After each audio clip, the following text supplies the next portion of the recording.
Okay, welcome. Now, I'm Scott Baird, the founder of Griffin Hill, and I'm here today with Phil Kay. So we get this combination, we get this joint webinar thing going on where we've got a Griffin Hill webinar series and the Fluid webinar series, and we're merging them today with great effect. Phil, tell us a little bit about your webinar series and greet your listeners as well. We'll give you a chance to do that, and then we'll move forward. Hey, good to be with you today. I am the managing partner at Fluid, and we're an agency focused on growth acceleration. And we typically, and the reason we're excited to be with Griffin Hill today especially, we're typically focused on marketing through the lens of sales. How do we impact revenue growth? How do we impact businesses, accelerating growth in that aspect? And it typically is marketing with a sales focus. And so today, talking about persuasion, I think is very much in alignment with the type of webinars we've done in the past. You know, Phil, I loved, as we were preparing, Phil and I have a great association. We've been serving you and your company for some time now. But one of the things Phil said as we got seated and got started was advertising. Well, you tell it better. Advertising ranks where on the integrity scale? It sometimes is seen as below in terms of consumer trust, used car salesman. And so we're already starting at a pretty low baseline. Yeah, so that's not a good position to be in, but that's one of the reasons that we like doing business with Fluid, because it is high integrity. Look, Griffin Hill is the author of the Integrity Sales System, and that means a couple of things. And it starts with integrity, honesty, that part of integrity, and that's one of the reasons that we're thrilled to have Fluid here in the world of advertising, where it can sometimes be perceived as a little sleazy or trying to get the deal for the sake of the deal at the expense of the organization or the people. We believe it's about bringing value and about bringing benefit to people, and that's where Fluid is, and that's why we're thrilled to be with Fluid today. And what you'll find, our approach as we discussed today, is it's not about misrepresenting yourself to be noticed and persuade people down a path that isn't true, but it's the heart and soul of who you are, and being able to do research and discovery to then impact and influence people in more meaningful ways, that by the time they get to the end of the sales cycle, they say, wow, this company is everything and more, is what they purport to be. So we're going to do exactly that as we talk about the integrity and getting into the end of the sales cycle. Let's do a little bit of introduction. We've talked about Phil, and I'm Scott Baird, and our company. So here we are. Today we're going to really be focusing on advertising and the art of persuasion, and then we'll get to another piece, again, the art of persuasion. But let's start with advertising and the art of persuasion. Wonderful. So it's interesting, as we kind of got ready for the day, thinking about this webinar and kind of a final mental check. If you go to the next slide, it's interesting as we talk through in advertising today, you typically see anywhere between 25 to 3,500 brand messages a day. And I think that's just... Whoa. 2,500 to 3,500. So in a normal human being with a massive filter, how do I cut through 2,500 to 3,500 messages? How do I make myself known, recognized? And that's what's difficult. The recall on a brand that somebody saw you that day is so low. I mean, you're remembering less than 3 to 5, or it's about 3 to 5% of what you actually recall. The impact that that brand had on you, because you filter most everything as a human individual. And usually what you remember is that which impacted you emotionally. And so was there an interaction that you had with a brand, and it might be, for instance, going to Disneyland, having an experience in line with a customer service representative.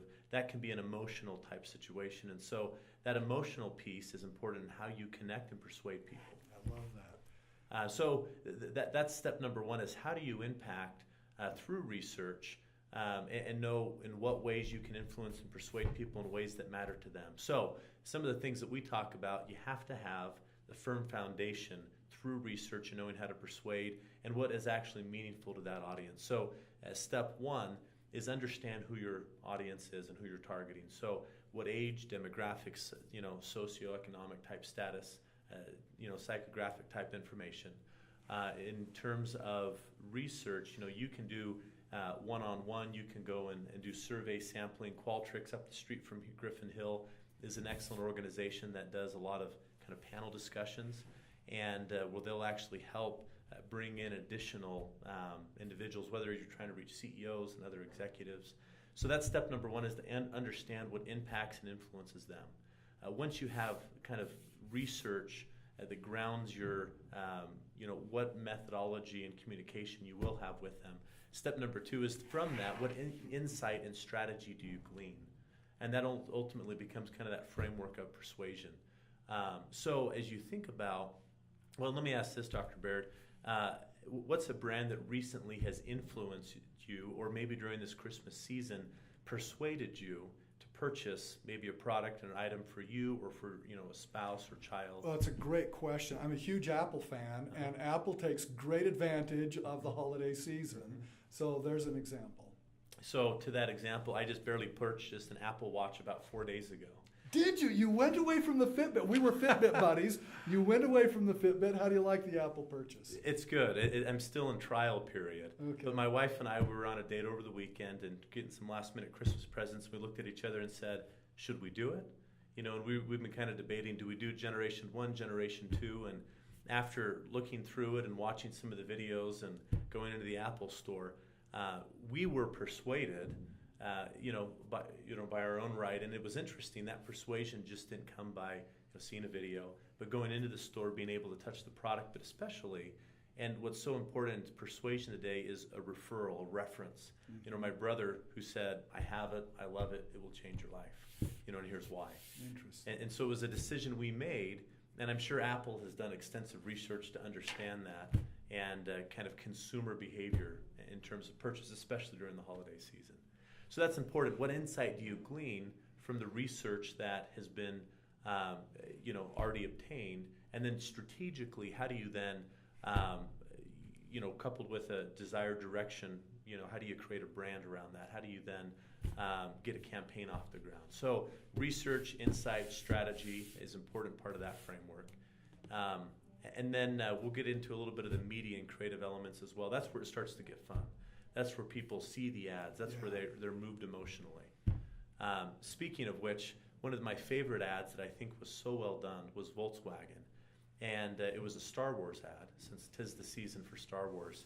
And we talked about that a little bit in some past webinars, how they had one with a little boy dressed up in Darth Vader. I don't know if you saw the commercial, but where it had a kind of an auto start. And that car was able to, from within inside the house, the little boy went outside and, he, pretending to be Darth Vader stuck out his hand and, trying to use the force, and then all of a sudden the car started. And he was kind of jumped a little bit and said, what happened? The parents were inside the kitchen just laughing. Auto start, yeah. And that type of, recollection to kind of childhood memories and, being able to connect with consumers in meaningful ways. Another good example of the use of media and creativity is there was a commercial done by Procter & Gamble during the 2012 Olympics that was so well done in the London Games, where they had an ad dedicated to mothers, and here's to you, Mom, and it showed them getting up for 4 different Olympians from when they were little children. I don't know if you recall that ad. Delightful. But swimmers and runners and just about everything else between all of these track and field. So again, connected to the viewing audience because it's connected to the event, but really targeting to that mom who is a primary purchaser, the target audience for Procter & Gamble, and celebrating her. And that's what it did. All it did was show mom getting up early and being willing to sacrifice for their child to achieve an incredible dream of being in the Olympics. And at the end, it just said, here's to you, Mom, Procter & Gamble. And that's it. But that was one of the most well-loved and celebrated ads ever created for an Olympic game. And it was so focused on the audience and not one bit kind of self-serving or even promoting a particular product. And that's what connects with people emotionally. And that's when it comes to persuasion and advertising, that's kind of the sweet spot of where you want to be. Yeah, I love that. So. Very nicely done. So when we think about the media piece, how much of radio, television, that emotive work are you doing for clients now? It's interesting. There's definitely been a shift in terms of the standard newspaper, radio, television, billboard. Yeah. Very much the word on the street is an omni-channel campaign or an integrated campaign. We just opened up just south of Provo and Mapleton an assisted living center. And you think, well, how do you reach people to decide to go sign up and live in an assisted living center? And what's interesting is we studied the audience, we understood the demographic well. We actually did advertise a newspaper, we did direct mail, but we coupled that with billboard, we did local radio, talk show, we did the classical station. And then from there, what was interesting is we did Facebook advertising. We did other PPC and SEO type efforts because we're influencing the influencer. It's not mom and dad that need to go live in assisted living. Yeah. We're persuading an audience, which is their adult children that are in their 50s, deciding where will my mom and dad be best served and taken care of. And so in that kind of example, as we did research, we gleaned insights and built the strategy. How we executed the campaign was we first created awareness of the new facility.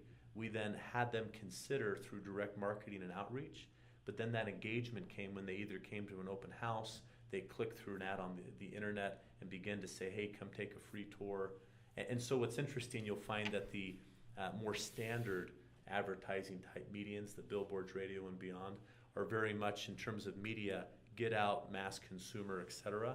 But when you get to people, human one-on-one interaction, it's an in-person or it's a digital outreach. And the two work well together. So the whole notion of let's think about this in an integrated way in terms of our messaging and what's the best way to execute with each of the messages. So as we then go to brand, what's interesting is you need to connect with them, your personality of the brand. So a brand consists of a couple of things. A brand is not a logo. And so just because Nike has the swoosh, there's much more thinking behind that and a science of the brand, which includes the visual elements, the colors, the typography, all that psychology is built into that. It includes what they actually offer, their products and or services now. It includes the personality of the brand. Is Nike trying to be edgy? Are they innovative? Do they, from a consumer point of view, kind of show the latest and greatest technology in terms of sports apparel and clothing and helping you achieve, the greatest you can in terms of human performance? But then ultimately, what is that story? What's that unique narrative? And I would say most brands, at least especially on a local level, when trying to compete against the likes of a Fortune 500, they struggle to tell a good story. And they sometimes focus too much on them. But what we're taught in the art of persuasion, it's a focus on your audience. You put them center stage, main character in your story, and you help them see, well, what challenges are you confronting in business? What challenges are you having that you need a new Apple Watch to have a better life? And so they're the main protagonist, enter the business, and they're providing a solution. They're a trusted advisor, they're a guide, providing opportunities for future growth in a better way. And so in this kind of brand story narrative, you need to do a better job of telling that story of how they're the focus, but how coupled with your product or service, down the road, here's how we improve. Here's what a better future looks like together. And that's key to the art of persuasion. Yeah. And so what marketing and advertising goal is to merely pave the way for that point of purchase, point of sale, and especially on a business-to-business type perspective, to sit down with the salesperson, to really be guided in that process and have a customized, unique experience. Now, I would be remiss if I didn't mention one more topic before we turn time over to Dr. Baird, and that is the digital technology aspect of things. In a previous slide, I didn't mention it then, but Star Wars, which is released this Friday, which we're excited for, they had some digital 3D technology where you were able to experience Star Wars in a different way. So beyond just the movie posters, beyond just the videos, beyond just the website, they actually had 3D glasses and goggles that you could put on and feel like you were there and feel like you were having an experience. And that's what advertising is seeking to create. Begin to have an experience with the brand, because that connects emotionally. And in the limbic part of your brain where the decision making lies, that's where you ultimately want to be in terms of brand recognition. So with digital technology, the impact that the mobile devices, smartphones, wearable technologies, Apple Watch, Fitbit, it's become so much more personal. And so because I have Apple strapped now to my wrist every minute of the day, it's hard to forget that brand. and the insights that it can glean for me personally in terms of my overall health and wellness and well-being and giving me feedback, I have a much more intimate relationship. And so persuasion has become so much more personal now. And so it's not just this mass media trying to convince masses of people to, move down a specific path and buy your product and service, but it's about a one-on-one experience that digital technology can often allow a brand to have with you one-on-one, even though it's marketing to the masses. That coupled with social media and brand influencers. I don't know if you've heard of a company called Needle.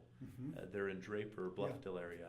But they provide brand influencers when you're trying to buy a Patagonia jacket or a Fitbit or other kind of high value, high ticket items online. Needle puts out influencers and brand advocates that can influence people that are shopping for potentially days and weeks at a time. And so you've seen this growth in a whole new industry of, digital brand influencers online.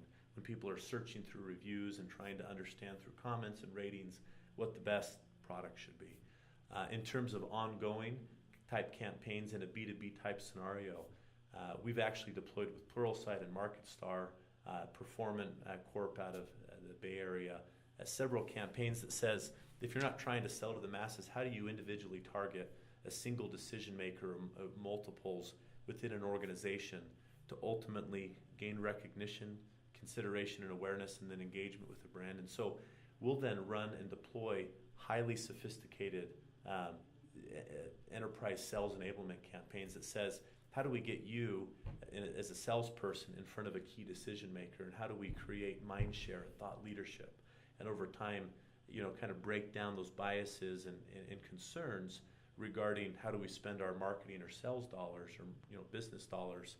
And there's so much that digital technology can do to develop or to be able to deliver very unique and personalized content, whether that be through email and social and beyond. And so it's very interesting. Technology has allowed us to really shift the way that we deliver even business-to-business messages, and it becomes so much more meaningful and impactful even before you begin to talk and have human interaction. As you think about the power of that linkage throughout the process, it really does influence persuasion and the way people decide. But one of the things that you said is very important to the role of integrity. It's what's in it for them. It's what's in it for our target audience. It's what's in it for our customer. That's when we're persuading with integrity. If our focus is about the customer, if our focus is on the target audience, then we're able to persuade with real integrity because we're thinking about the benefit to them instead of the benefit to us, which is increasing the bottom line. I think that's very important and very powerful. And ultimately, that's where you get brand advocacy and loyalty, and where you have repeat and reoccurring customers in a business sense as well. And so beginning on that foundation of how do you positively impact them? One last case study here, there's a company, a technology company that's moved from St. George to Draper called LogMyCalls, now rebranded to Conversa. We worked with them, and for them it was interesting where we actually performed research. We went out and understood how they were perceived, what the brand meant, the good, bad, and the ugly, and it was mostly very good. And we visually rebranded them, created new messaging, and to your point, Dr. Baird, we focused on how we impact that end customer, that audience, in a more meaningful way. And so we focused on benefits derived, much more than features and features and functions. And that insight and strategy in terms of the rebranding played out in the way the website was presented, the digital technology, the videos.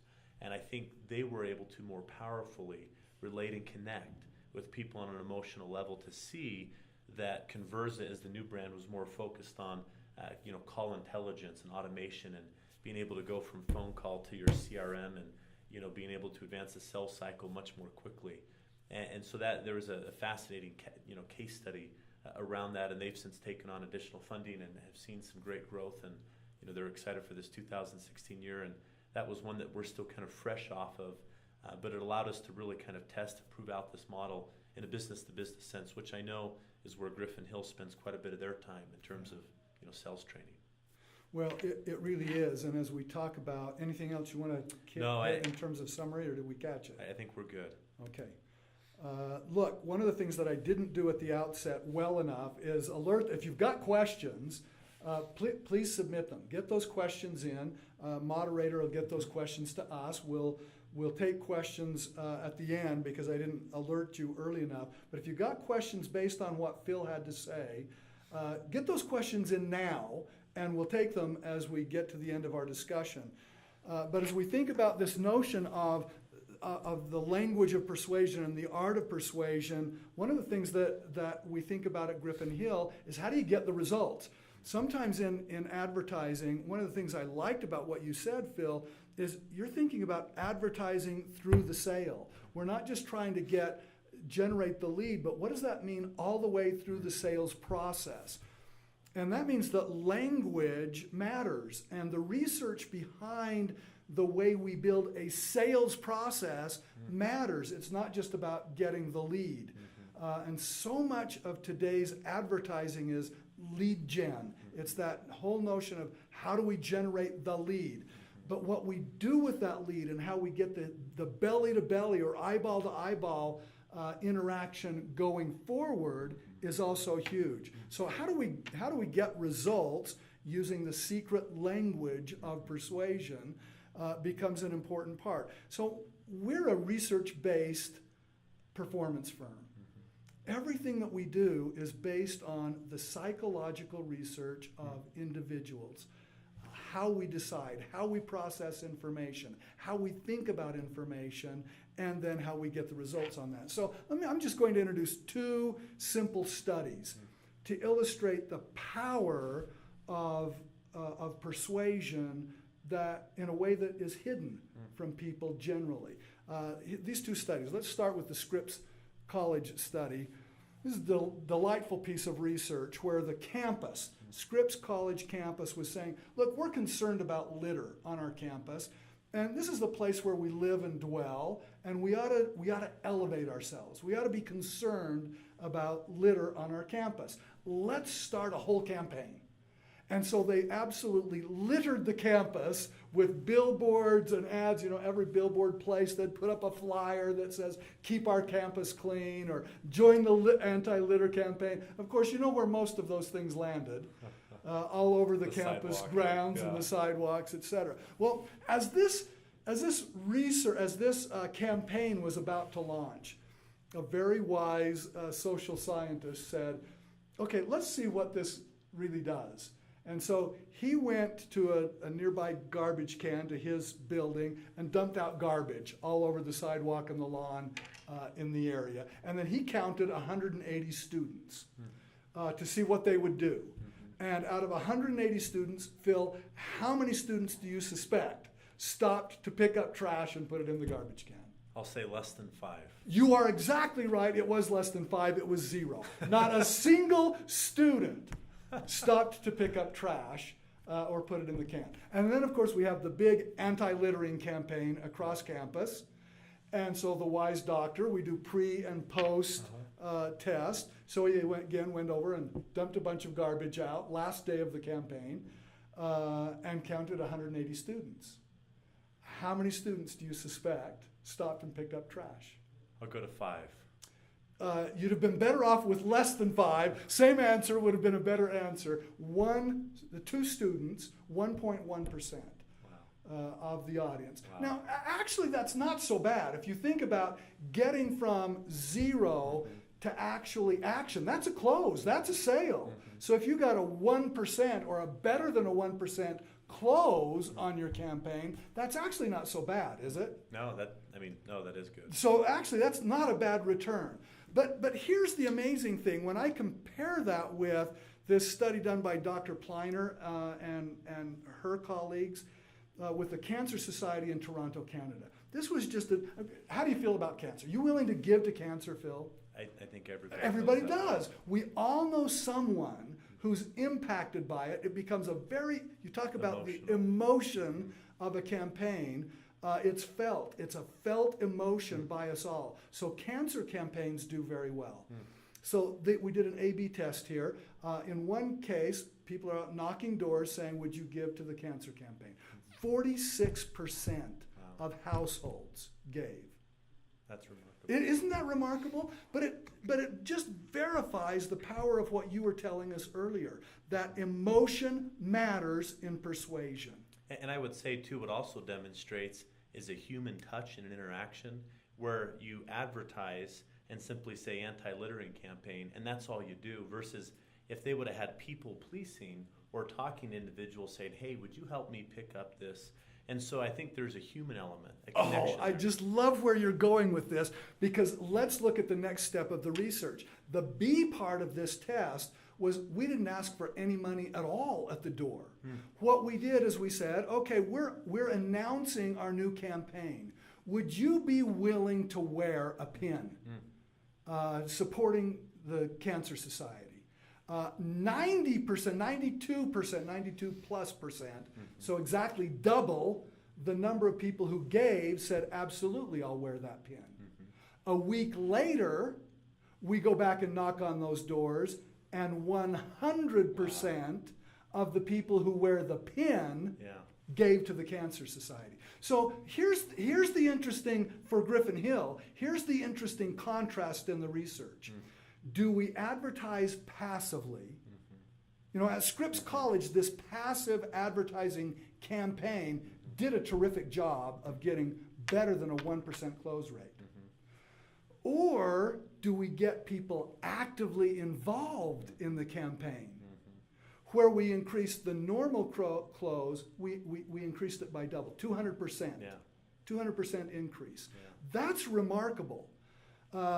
So no matter what you do with your media campaign, if you'll think about how do we get people involved, exactly what you were saying. So if you innovate one idea that this campus could have done, what if we recruited involved students to actively say, hey, I'm going to go do, would you like to join me? Or let's pick up garbage together. Other things that they could have done. If professors would have said, look, we're going extra credit assignment this week, write about what you are going to personally do to fight litter on our campus. Or just that general mindset. I think if that behavior is carried even off campus, you know, what can you do to extend that to your home, your community? What are the negative effects of litter, and how can I combat it? Or if we had buttons that say, I fight litter, or clean up Scripps campus, any of those kind of things that suggest active involvement accelerate the power of the campaign. And there's the great secret. How do we use the research to get beyond passive messages to active involvement? And it doesn't have to be that hard. These things are not difficult to do, but it's just that people don't know. It's the secret language of persuasion. And I would say that reminds me of the book Influencer, if you've read it, the 6 sources of influence, and thinking about, you know, even in an advertising campaign, even as you go through the sales process, are you setting yourselves up with success? What is their motivations? How will you reward them in a way? Because changing behavior and getting somebody persuaded to do something that's out of the norm is one of the most difficult things we do. I mean, they had a better than average close rate of above 1%, but yet it was still only 1%. Yeah, it's still only 1%. Whereas when we get people actively involved, we increased the normal results by 200%. So think about organizations that are trying to increase sales closing rates. So if you could engage a mechanism, a system where that psychology, where that research, where that secret language of persuasion is embedded into the behaviors of the salespeople, that changes everything. And that's how we approach sales at Griffin Hill. We want to take that great research and then just embed it into a system. So even though the salesperson isn't consciously competent about the research, the effects of that research are available to them as they follow the system. You're somewhat familiar with the Griffin Hill system. You know, it's interesting, as Fluid has had an opportunity to participate in it, it's allowed us to do a couple of things. I think the biggest impact is that we're more intentional in how we interact, because we know of a system, a process based on research, but really that ability to practice, that ability to try new things, to say, I'm measuring my success this month, and next month I'm going to try this one thing, and seeing the impact one versus the other, as you talked about that cancer research study, to say this is what the norm is and here's what I'm doing. And as I begin to have more powerful persuasive language, or ask for the close, or ask for what is my logical next step, what is our scheduled next event, because that's something that, just the little things that have all the impact. You can see that impact month over month in your numbers as a salesperson, which, for us, it's had tremendous impact in how fluid our sales have been able to grow this year. I love the way you said that, because when we think about systems at Griffin Hill, again, human and organizational performance company, we know that we can only grow, or we can only reach a level of achievement to the equal to the quality of our systems. Mm-hmm. If our systems are inadequate, then we can't reach our full potential. Mm-hmm. So we have to build good systems that help us to reach that potential. And in an organizational context, those systems fundamentally have to have at least a good process. And they have to have plays or mechanisms that stack the odds of success in our favor at every stage of process. And then we have to be able to measure them. And that's one of the things that you just said. So we talk about the Griffin Hill system being built on the good research. It's in there. It's like Prego. It's in there. But then metrics allow each performer to become their own researcher. I get to measure how I did this month, and then I get to implement a new play, a new idea into my play set, and test it, and see if it's doing its job for me. Did I get an increase? Did I get a decrease? Did I remain status quo? So every salesperson becomes scientist. And that means we help more people get better benefits regularly. And I just love that aspect of it. But what you just said in regards to we stack success in their favor in terms of the amount of plays and orchestrating, various aspects of the sales process, I would relate that to advertising to say you want to reach out to individuals and touch them multiple ways as you're courting them in that sales relationship. But I think that you'd couple that, the same thing in advertising, the more channels that you can touch somebody. And, the example of the Abington, you want people to see that message in redundancy and begin to feel comfortable with it. The same way in a sales process that they just become familiar with you. They see you day after day. They're familiar with your calls. You take them to lunch, and you're building a relationship. And it's more than just, I want to close the deal, but you're building a friendship that hopefully lasts far longer, and not just in terms of with the brand, but with you, an actual individual.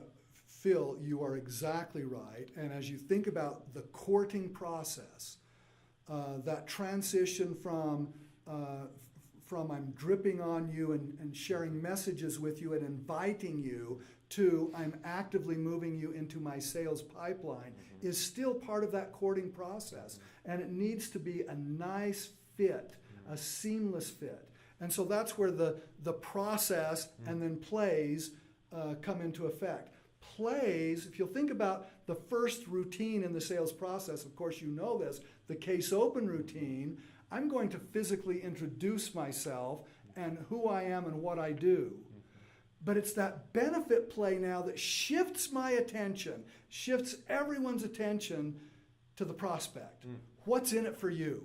Why do you care about who I am and what I do? And then let's talk about the evidence of how we provide that kind of benefit to other people. We might not be able to do it for you, but this is who I am and this is what I do. And this is why other people like you care about it in terms of what's in it for them. Well, what you just said, you're essentially doing research on a single individual by asking questions and listening. Yeah. And then as you understand, you now have gleaned what benefit plays you should then, what then should take place, because you understand in the story the challenges they're having and how you can then deliver a solution that ultimately is impacting their business. I just love your take on that, because as you talked about brand, you talked about the narrative and the story behind it. And that narrative continues to be shaped now by salesperson. As the salesperson first just introduces. Part of the narrative is, how am I going to fit into the narrative of your life in a way that it brings value to you? That's the purpose of the rapport and positioning play. Beyond that, I'm out. Now it's all about you. And let's learn about the narrative of your life and your business, both the successes and the joys and the thrills of the ride, and the lows and the challenges and the difficulties of that ride. So that many salespeople want to just jump in, tell me where all the pain points are. Well, that's a huge mistake because it immediately invites barriers and shields. But to learn about the whole narrative, the success and the thrill and the upside, then it's fair to talk about the challenges and the difficulties. So again, the narrative just continues to advance as we use process. And the plays that stack the odds of success in our favor to build that narrative and advance it together. And to invite ourselves into their narrative in a positive, building, efficacious way. So again, the secret language of persuasion starts with what is the psychological research proven and extant, and how does the system build around that? Second, how does each salesperson become a scientist for every prospect and every customer? When we do that, that's integrity, because it's done with honesty and sincere intent, but it's also whole, complete, without gap. We get the whole story, the whole narrative, and that's quite powerful. So again, we remind you, ask questions, but as you think about questions, you might also think about this in terms of the discussion that we've had today with Fluid. What stood out to you? As you listened to Phil and as he talked about what he tries to do for customers in a unique way, what stood out to you? What do you want to remember? How did you feel? What do you want to not forget? Write, please. Find a writing stick or a current digital mechanism and write 3 to 5 things that you don't want to forget.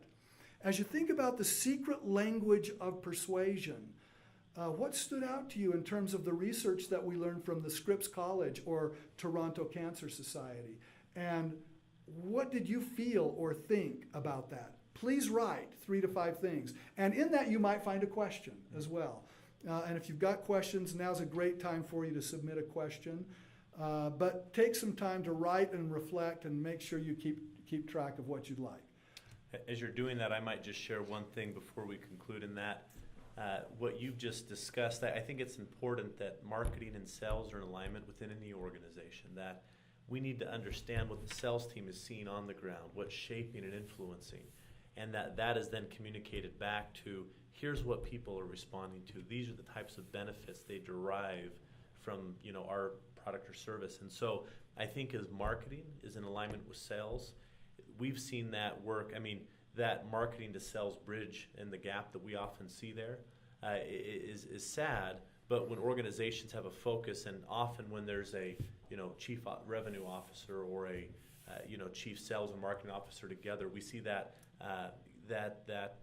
gap removed, and often the two will communicate. I'm about to head up to Mighty Light, a local manufacturer here in town, and they recently have made a change, so they now have an executive vice president over sales and marketing, and I think that's allowed them to streamline things, to have a much more cohesive message, and to be more persuasive. That way, what they hear in the advertising is what they get in the sales process, and I think that's key. Yeah, delightful. Well, in summary, from both sides here, one of the things that you could, again, take away, knowledge is power. Knowledge taps you into that secret language of persuasion and the art of persuasion.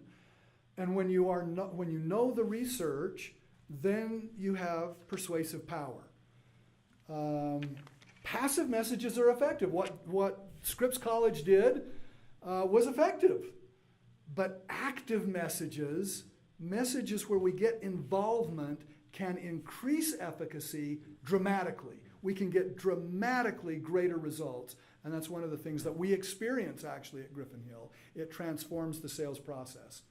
Systematic implementation of the research makes a difference. You cannot reach a level of achievement higher than the quality of the systems that you employ. You've got to be able to do this systematically, and one of the reasons to have a chief revenue officer responsible for both sides of the house. Well, here's some things you can do. You can register for upcoming strategic planning event. I know that we're doing some things at Griffin Hill with regard to that. We'd also be happy to get you connected with Fluid. You could get a free strategy video or subscribe to our YouTube channel and get sales tips regularly. You can access all of that just at griffinhill.com/webinar, and we can also get you connected with Fluid in that way as well.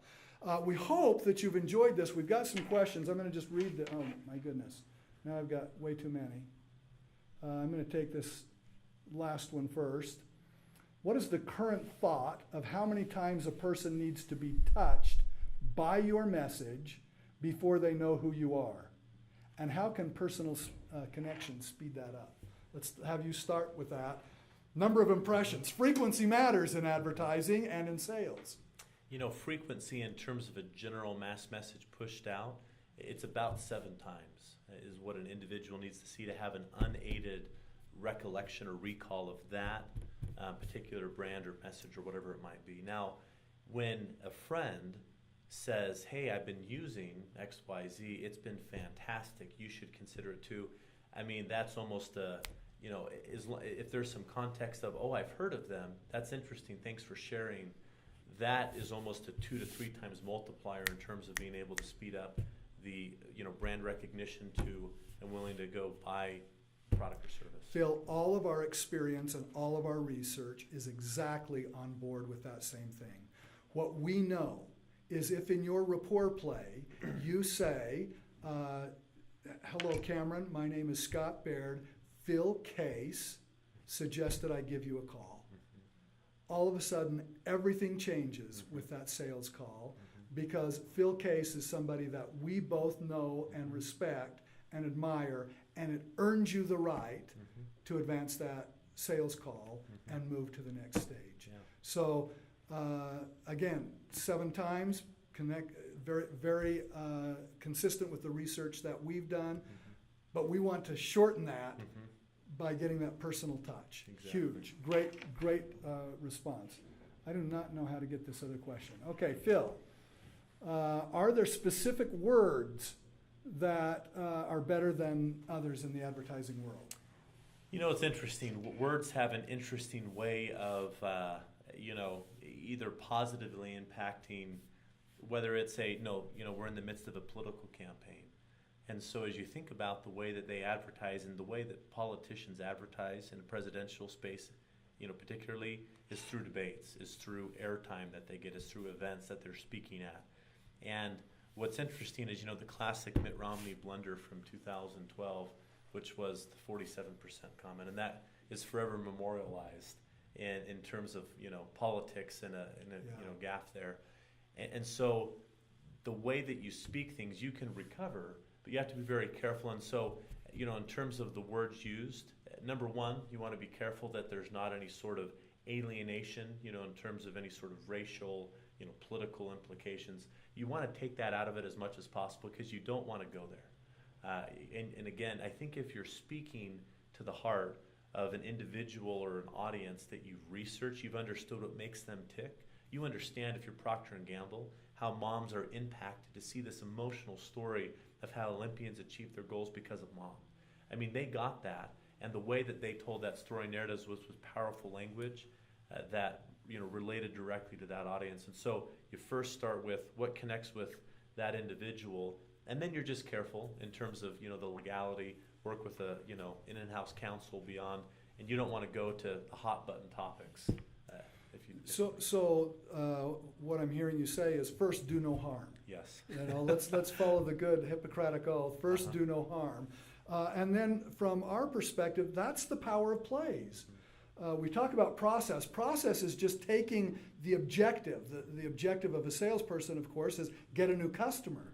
How do you take that objective and break it down into its component parts? Well, that's where you get case open, needs audit, solution presentation, etc. But the plays become the language that you use to stack the odds of success in your favor. So again, research-based. Some of the research is like this. If you're looking at eyewitness testimony, if we show everybody, here's the research, we show everybody in the research study videotape of the same automobile accident. And we ask a third of them, how fast were those 2 cars going when they bumped into one another? And the second group we ask, how fast were those two cars going when they hit into one another? And the third group we ask, how fast were those two cars going when they smashed into one another? Estimates of speed increase from A to B to C. So the words we use matter. And that's the power of plays. If you're not thinking about the power of the words we use, it makes all the difference. And even in the way we think, what we know is that a particular word can stimulate in the mind a spreading activation to other words. But in a patterned way, if you can use the same language, then it can tend to channel our thoughts in a patterned direction. So the words we know, the words we use matter, and we know that from the research, and that's the power of plays in the Griffin Hill system. Excellent. Okay, let's see. I think I've got one more here. I've actually got many more, but we're going to take one more. If people have to hear your message 7 times before they know who you are, how do you get your message in front of them 7 times without coming across as spam or insincere? And it really depends. Now, remember where you started this discussion today, that in terms of the sincerity index, advertisers might be below used car salespeople. Which is true, and that's why I think especially important. And there is a difference between the business to consumer product companies versus a B2B type sales model. In the consumer aspect, you do as much as you can in terms of general awareness and billboards and TV and beyond, and social media and spreading activation that way. In terms of the B2B sense, I have a meeting this afternoon with an investment firm that very much wants to be known as the thought leader in growth equity.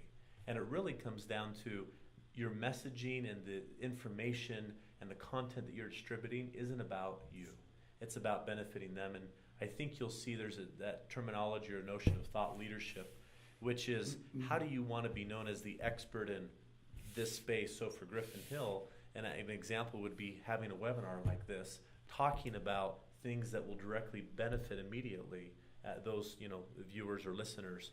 And so I would say as you do it without coming across spammy, it becomes more about talking, being able to provide content that's less related to your product and service, more around the space. There's a company up in South Jordan area that, it's interesting, they're in the data visualization space, and they want to go far beyond their product. They want to go far beyond, and this is Lucid Chart. And Lucid Chart's focus as a company is to say, how do we own everything related to visualization as it impacts business far beyond what we can offer? And I think when you look at your product and service and expand, well, what are the topics that we can address? What's being asked on Google, and how do we respond in a very much a unselfish way? Just wanting to, hey, we may never do business together, but hopefully this is valuable for you. Hopefully this in some way impacts the way that you go and do business. And you have to approach it with that mindset. Look, that takes us back again full cycle to where we started today. It really is about integrity. And that requires honesty, and it does require sincerity. But honesty and sincerity about bringing value, about making a difference. Everyone who participates with us today in this webinar, we hope you get value from it, without regard to whether you're an existing customer or not a customer at all. We're here to provide you with value. And that value comes when you do the last 2 exercises. When you do things like think about what you learned. Think about something that you heard that was important to you. Write it down. In the writing of it, you can then begin to say, how will I act on this? This was important to me. This was an idea that came to me. I don't want to forget this idea. Now how can I act on it? That will bring you value, and Phil and I will have acted with integrity. And the follow-on offers to you are offers made intended to give you value. Get involved with the Griffin Hill Strategic Planning event if it's a season for strategic planning for you. Or get involved with regular sales tips so that we can provide value for you. That's what we care about. We care about you. And it's interesting, even having in terms of webinar series or ongoing blog posts, we found that you can provide so much ongoing value and impact to the organizations you're already working with. And hopefully you're engaging beyond just your prospects. Hopefully you're engaging individuals and vendors and others that they're simply coming because the content's good and because they're deriving value and benefit, even though us as an organization, there's nothing more we can sell you. We're already doing business, and that in and of itself, from a retention, from a value, from an integrity perspective, I think is important. Great to have been with you today, Phil. Always great to see you. Appreciate and fun it. to be Thank with you. you. We know that there were other questions we didn't get to. If we didn't get to your questions, we'll try to figure out a way to respond to you in email or another way. Thank you for participating. We hope that the art of persuasion has greater power for you in your organizations because you participated here. We hope that you learned some of the secret language of persuasion that will help you to be more effective in your work and in your role of bringing benefit to prospects, suspects, and customers. Best wishes to you and happy holidays. Merry Christmas. You as well. Thank you, Dr. Baird. Thank you.